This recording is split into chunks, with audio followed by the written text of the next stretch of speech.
మీరు దావోస్ వెళ్ళారనే విషయం నాకు అర్థమవుతుంది. ఆఖరికి చంద్రబాబు నాయుడు గారు ఎలా అయ్యారంటే, ఒకప్పుడు చంద్రబాబు నాయుడు గారు అంటే ఆయన చాలా బాగా చెప్పుకునేవారు. నేను CEO ఆఫ్ ఆంధ్రప్రదేశ్ అని చెప్పుకుంటూ ఉండేవారు ఒకప్పుడు. పాపం అక్కడికి CEO ఆఫ్ ఆంధ్రప్రదేశ్ నుంచి ఆయన ఏమయ్యారయ్యా అంటే సేల్స్ మ్యాన్ అయిపోయారు. Sales man of Jaganmohan Reddy గారి క్రెడిట్స్, జగన్మోహన్ రెడ్డి గారి ప్రాజెక్ట్స్ అయిపోయారు. జగన్మోహన్ రెడ్డి గారి సాధించిన ప్రాజెక్ట్స్ అన్నింటికి కూడా సేల్స్ మ్యాన్ అవసరం అవుతారు. ఏదైనా సరే ఒక రాష్ట్ర ముఖ్యమంత్రి దావోస్ లాంటి వెళ్ళినప్పుడు చెప్పవలసింది మన రాష్ట్ర ఆర్థిక ప్రగతి, మన ఇండస్ట్రియల్ పాలసీ, మనం ఏ విధంగా ఇండస్ట్రియల్స్కి ఇన్సెంటివ్స్ ఇస్తున్నాం, ఏ విధంగా వెల్కమింగ్ చేస్తున్నాం, రాష్ట్రంలో పెట్టుబడులు పెడితే ఏ విధంగా మనం రాయితీలు ఇస్తున్నాం, ఎంతమందికి ఉపాధి కల్పనిస్తున్నాం, ఇవ్వబోతున్నాం, ఇవన్నీ కూడా మాట్లాడాల్సిన స్టేజ్ల మీద మీరు మాట్లాడేది ఏంటి? ఈ రాష్ట్రానికి నెక్స్ట్ ముఖ్యమంత్రి ఎవరు ఉండాలి, ఎవరైతే రాష్ట్రానికి ముఖ్యమంత్రి అయితే బాగుంటుంది, గత 5 సంవత్సరాల్లో జగన్మోహన్ రెడ్డి గారు ఏం చేశారు, ఎంత మంచి చేసినప్పటికీ కూడా ఆ మంచి చెప్పకుండా ఆ మంచి గురించి మళ్ళీ ఆయన చెప్పిన ప్రాజెక్టుల గురించి మాట్లాడుతుంటారు. కానీ జగన్మోహన్ రెడ్డి గారిని తిడుతూ మా పార్టీ మీద, మా పార్టీ అధ్యక్షుడి మీద బురద చల్లే కార్యక్రమం చేస్తున్నారు. ఈ క్రమంలో ఈ దావోస్ అనేది కొంతకాలం మీకు దావోస్ వెళ్ళే ముందు, దావోస్ తర్వాత, దావోస్ టైం ఇదంతా కూడా మీ ఎలక్షన్ మేనిఫెస్టో మర్చిపోయేటట్టు చేయటం, డైవర్షన్ పాలిటిక్స్ చేయటం, మీరు సూపర్ 6 వాగ్దానాలని అమలు చేయకపోవటం, ఇవన్నీ కూడా మీరేం మాట్లాడట్లేదు. ఊరికనే ప్రజలు డైవర్షన్ని ఎలా చేయాలి, ఏం చేయాలి అని చెప్పి వీళ్ళందరూ కూడా ఒక స్పెషల్ ఫ్లైట్ వేసుకొని స్విట్జర్లాండ్ వెళ్ళి, మళ్ళీ స్విట్జర్లాండ్ వెళ్ళిన తర్వాత మళ్ళీ చెప్పడం అక్కడ ఏమని మీడియా కథనాలు, ఆ కథనాల్లో చాలా చలిగా ఉంది, అద్దం పగిలిపోయింది, అయినా సరే చలిలో ఈయన ముందు నించున్నారు, ఈయన స్టాల్ ఓపెన్ చేశారు, ఈయన స్టాల్ ఓపెన్ చేయగానే అందరూ ఎత్తుక్కుంటూ ఈయన దగ్గరికి వచ్చారు.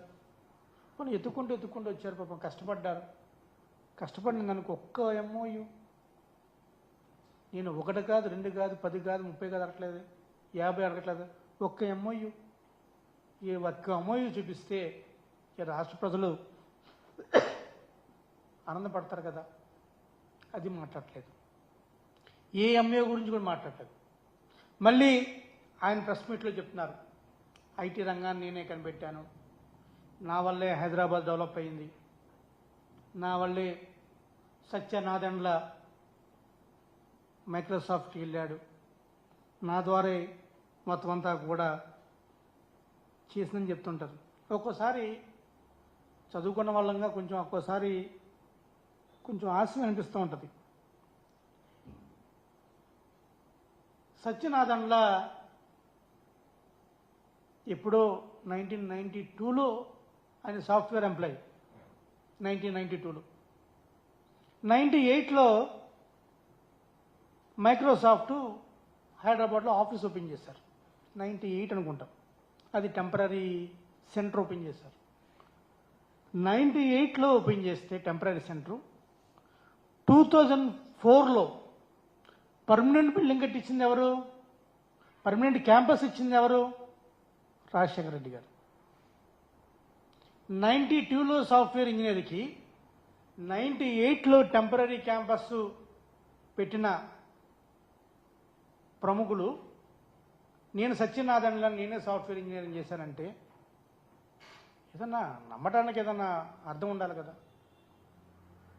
మనం ఏం చెప్పుకోవాలి, సత్యనారాయణ మనవాడు, తెలుగువాడు, మంచివాడు, మనకి గర్వపడే వ్యక్తి, తెలుగువాడు ఆ పొజిషన్లో ఉన్నందుకు నేను గర్విస్తున్నాను, ఆయన వల్ల మన తెలుగు రాష్ట్రాలకు 2 ప్రాజెక్టులు 3 ప్రాజెక్టులు వస్తే మంచిదని చెప్పుకోవాలి తప్ప సత్యనారాయణని మైక్రోసాఫ్ట్ని నేనే చేశాను అని చెప్తున్నారు. మళ్ళీ ఇప్పుడు ఏం చెప్తున్నారు, నేను వాళ్ళని కలిశాను, వీళ్ళని కలిశాను, వాళ్ళతో కాఫీ తాగాను, వీళ్ళతో కాఫీ తాగాను. వాళ్ళు బుక్ ఇచ్చారు. బుక్ ఇచ్చిన తర్వాత బుక్ ఇచ్చింది కరెక్టే, కానీ ఏం చేశారు? వస్తా అన్నారా? ప్రాజెక్ట్ ఇస్తా అన్నారా? ఎంప్లాయ్మెంట్ జనరేట్ చేస్తా అన్నారా? ఈ రాష్ట్ర ప్రభుత్వంగా, ఈ రాష్ట్ర ప్రభుత్వ అధినేతగా మీరు ఏం చెప్పబోతున్నారు అనేది ప్రజలకి వివరణగా చెప్పాలని చెప్పి నేను ఈ సందర్భంగా కోరుకున్నాను. మామూలుగా ఆయన మాటలు జనరల్గా ఎప్పుడూ కూడా దావోస్ వెళ్ళినప్పుడల్లా ఎప్పుడెప్పుడు ఒక్కోసారి ఒక్కొక్క హైలైట్ చేస్తారని చెప్పాను కదా. అందులో భాగంగా గతంలో దావోస్ వెళ్ళిన ప్రతిసారి ఆయన చెప్పింది ఏంటి?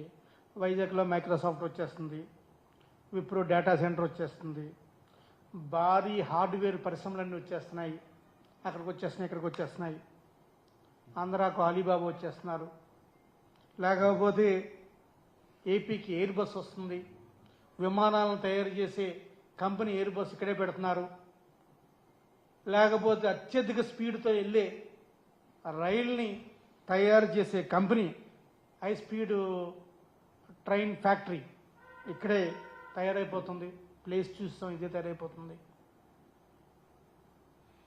ఎయిర్ బస్ వచ్చేస్తుంది, C-295 395 విమానాలు వచ్చేస్తున్నాయి, ఇక్కడే వచ్చేస్తున్నాం, ఇంకొక ఎయిర్పోర్ట్ వచ్చేస్తుంది. కాకినాడలో సౌదీ రాజు చెప్పాడు కాకినాడ వచ్చేస్తున్నాడు, అరంకో రిఫైనరీ వచ్చేస్తుంది. ఇవన్నీ ఎవరిని మభ్యపెట్టడానికి చెప్తున్నారు? ఒక్కసారి ఎన్నిసార్లు మభ్య పెడతారు ఏ మాటలతోటి? మీకున్న మాటల గారడితోటి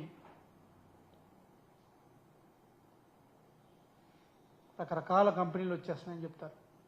దావోసులు అడుగు పెట్టగానే చెప్పిన మాట ఏంటి? పైనీర్ సంస్థ వచ్చేసింది, 5,000 కోట్ల రూపాయలతోటి పెట్టుబడులు వచ్చేస్తాయని చెప్పినారు. నిజంగా మేము ఆనందపడ్డాము, వచ్చేస్తున్నామో పైనీర్ సంస్థ అని. తెర చూస్తే ఒక అమ్మాయి లేదు. కానీ చంద్రబాబు నాయుడు గారి ప్రెస్ మీట్లో అన్ని 1,000 కోట్లే చెప్తున్నారు, ఎక్కడ 100 కోట్లు చెప్పట్లేదు. పోనీ 1,000 కోట్లన్నీ కలిపి ఇన్ని లక్షల కోట్ల పెట్టుబడులు వస్తున్నాయి, పలానా కంపెనీ పలానా చోట పెట్టుబడి పెడుతుంది అని చెప్తున్నారా? వాళ్ళు వస్తున్నారు, వీళ్ళు వస్తున్నారు, వాళ్ళు చేస్తున్నారని చెప్తున్నారు తప్ప ఎటువంటిది కూడా లేదు. ఏది ఏమైనప్పటికీ కూడా ఈ దావోస్ పర్యటన వాళ్ళు ఏదో ఒకటి ఉంటుంది, పరస్పరం డబ్బా కొట్టుకునే విధంగా బాబు గారి గురించి లోకేష్ గారు డబ్బా కొట్టడం, లోకేష్ గారి గురించి భర్త గారు డబ్బా కొట్టడం తప్ప పరస్పర డబ్బా, స్వర డబ్బా, పరస్పర డబ్బా అని చెప్పి ఒక ప్రముఖులు చెప్పారు. అది తప్ప ఎక్కడా కూడా లేదు. ప్రచార ఆర్భాటాలకు కోట్లు ఖర్చు పెట్టడం తప్ప ఇంకేది లేదు. జగన్ గారి టైంలో వచ్చిన ప్రాజెక్టుల్ని వీళ్ళు ఆపడం తప్ప వేరేది లేదు. జగన్ గారి టైంలో జగన్మోహన్ రెడ్డి గారు ముఖ్యమంత్రిగా ఉన్నప్పుడు ఉత్తరాంధ్రకి SEZ కావచ్చు, MSME కావచ్చు వచ్చింది ఆపడం. అదేవిధంగా రాయలసీమలో స్టీల్ ప్లాంట్ పెడతానని చెప్పి ప్రముఖ వ్యక్తులు వస్తే వాళ్ళని భయపెట్టి ఏదో ఒక సినీ నటితోటి ఏదో కేసులు పెట్టి ఇది చేసి ఆపడం తప్ప, వచ్చిన వాళ్ళని వెళ్ళగొడుతున్నారే తప్ప కొత్తగా వచ్చిన వాళ్ళని నేను పలానాలు వస్తున్నారనేది తెలియటానికి ఒకరు కూడా ముందుకు రావట్లేదు. ఏది ఏమైనప్పటికీ కూడా ఇప్పటికైనా చంద్రబాబు నాయుడు గారు ఇవన్నీ కూడా ఆపి ఏది వస్తుందో అదే ప్రజలకు చెప్పాలని, ఏ ప్రాజెక్టు వస్తుందో, ఏ కంపెనీ వస్తుందో ఆ కంపెనీ ద్వారా ఎంతమందికి లైవ్లీహుడ్ కల్పిస్తున్నారు, ఎంతమందికి ఎంప్లాయ్మెంట్ జనరేట్ చేస్తున్నారు, ఆ ప్రాజెక్ట్ వాల్యూ ఏంటి, దానికి తగ్గట్టు రాష్ట్ర ప్రభుత్వం ఎటువంటి ఇన్సెంటివ్స్ ఇస్తున్నాము, ఇవన్నీ కూడా డీటెయిల్గా చెప్పాల్సిన బాధ్యత ఈ రాష్ట్ర ప్రభుత్వం మీద ఉందని తెలియజేస్తూ మీ అందరి దగ్గర సెలవు తీసుకున్నాను. Thank you.